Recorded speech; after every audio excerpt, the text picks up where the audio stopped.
अहिंसा। किसी भी प्राणी को किसी भी समय विचार, शब्द और कर्म में किसी भी तरह से पीड़ा नहीं पहुंचाना, यही अहिंसा है।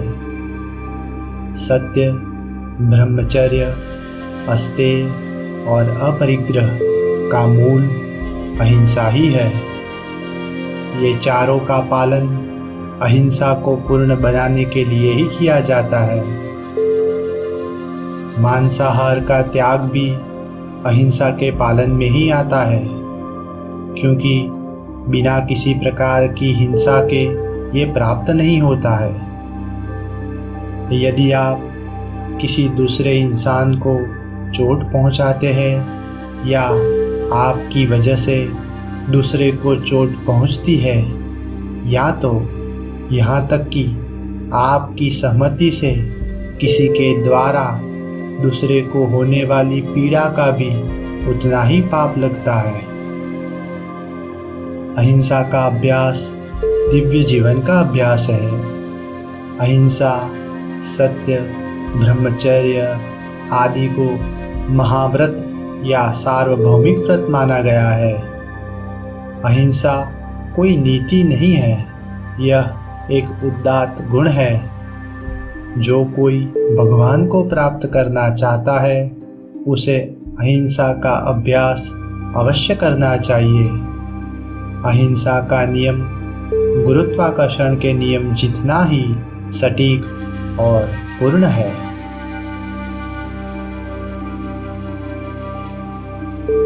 अहिंसा के पालन में कहा जाता है, शत्रुताएं छोड़ दी जाती है।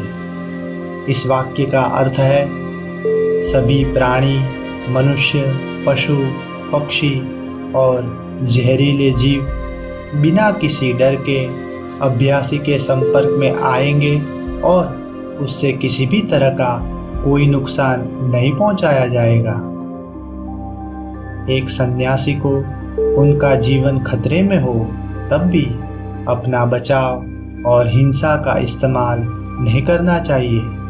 वह जो धैर्यवान और क्षमाशील है, जिसमें आत्मनियंत्रण का गुण है, वही अहिंसा का अभ्यास कर सकते हैं। यदि आप अहिंसा का अभ्यास करते हैं तो आपको अपमान, फटकार, निंदा और हमले को सहन करना पड़ेगा। आपको अत्यधिक उत्तेजना में कभी भी प्रतिशोध नहीं लेना चाहिए, न ही किसी के बारे में बुरी कामना करनी चाहिए। दूसरों से घृणा, किसी की पीठ पीछे बुरा बोलने से किसी को या किसी के प्रति नापसंद या पूर्वाग्रह से भी अहिंसा का व्रत टूट जाता है। क्रिया और प्रतिक्रिया समान और विपरीत है। यदि आप किसी को घायल करते हैं तो इस क्षण में या भविष्य की तारीख में यह आप पर प्रतिक्रिया करने के लिए बाध्य है। इसके बदले में आपको किसी भी तरह का नुकसान उठाना ही पड़ेगा। इस कानून को याद रखने से आप किसी को चोट नहीं पहुंचाएंगे और अहिंसा के पालन में सफलता मिलेगी। केवल निरंतर और सतर्क प्रयास के माध्यम से ही आप अहिंसा में स्थापित हो सकते हैं। अहिंसा के अभ्यास के बिना अन्य 4 संयमों का अभ्यास करने पर भी आपको ज़्यादा फायदा नहीं होगा। चूहा और बिल्ली, सांप और नेवला और अन्य जो एक दूसरे के प्राकृतिक दुश्मन हैं, वो योगी जो हिंसा में स्थापित हैं, उनकी उपस्थिति में अपनी शत्रुतापूर्ण भावनाओं को सहज ही त्याग देते हैं। उनकी वैर प्रकृति ऐसे योगी की उपस्थिति में गायब ही हो जाती है। शेर और बाघ ऐसे योगी को कभी कोई नुकसान नहीं पहुंचा सकते। भेड़िया और भेड़ का बच्चा, मेंढक और कोबरा उसकी उपस्थिति में खेलेंगे। ऐसे योगी शेरों और बाघों को निश्चित आदेश दे सकते हैं और वो उसका पालन करेंगे। ये अहिंसा के अभ्यास से प्राप्त भूत सिद्धि कहलाती है। अहिंसा का अभ्यास आखिरकार एकता के बोध में और जीवन की एकता अद्वैत चेतना में परिणित हो जाती है। यह अभ्यासी को विश्व प्रेम प्राप्त करने में सक्षम बना देता है। अहिंसा से बड़ी कोई शक्ति नहीं है। यह मनुष्य को दिव्यता में रूपांतरित करता है।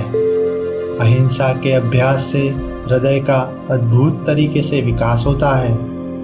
अहिंसा आत्मबल या इच्छा शक्ति और आध्यात्मिक शक्ति का विकास करेंगी। अहिंसा का अभ्यास आपको निडर बनाएंगे।